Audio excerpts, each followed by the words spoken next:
दोस्तों, राबिया बसरी को इस दुनिया से गए हुए तकरीबन 1200 साल गुजर चुके हैं, लेकिन आज भी उनका नाम जिंदा है।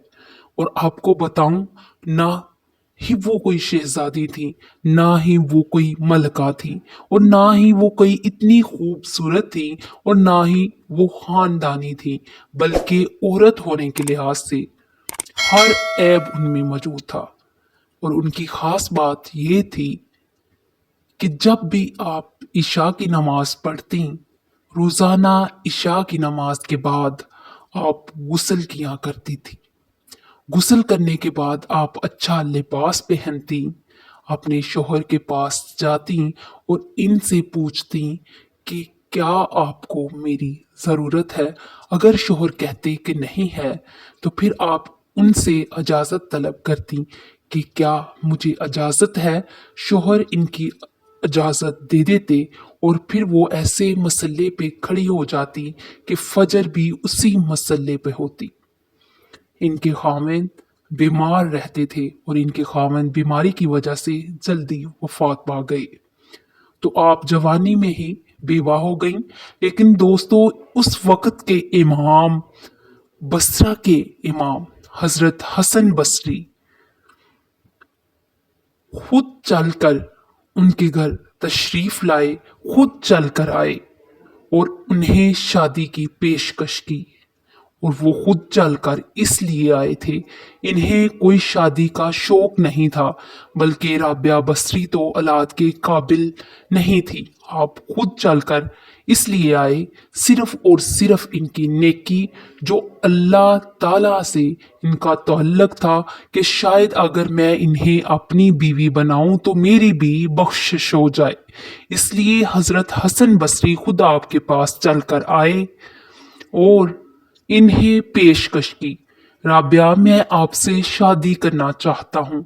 और हजरत राबिया फरमाने लगी कि अगर आप मेरे इन 4 सवालात का जवाब दे दें तो मैं खुद आपसे शादी करने को तैयार हूँ।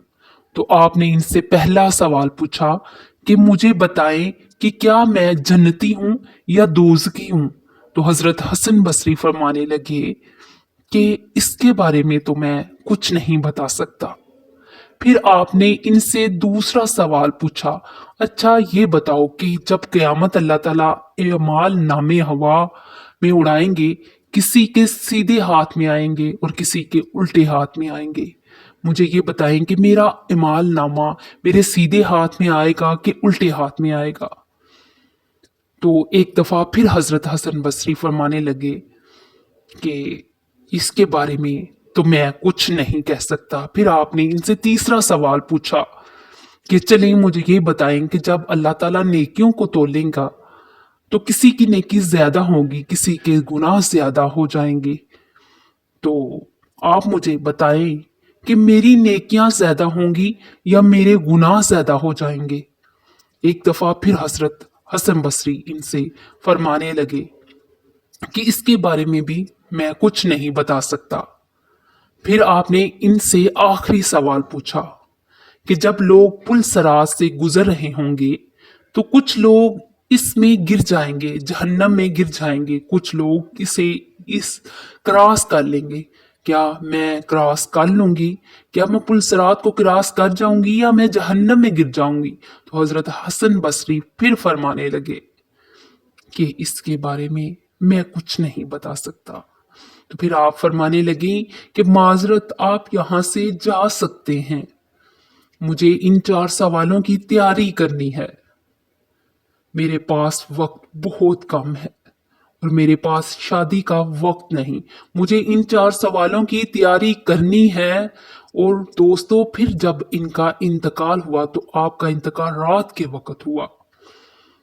आपने अपनी खादमा से कहा कि मुझे जल्दी से दफन कर देना, किसी को मत बताना, सुबह लोगों को बेशक बता देना, लेकिन रात को मुझे जल्दी दफना देना और मुझे कफन देना मेरी उसी चादर में जिसमें मैं तहज्जुद पढ़ा कर रखती थी। मुझे उसी चादर में लपेट कर दफन कर देना। सुभान अल्लाह।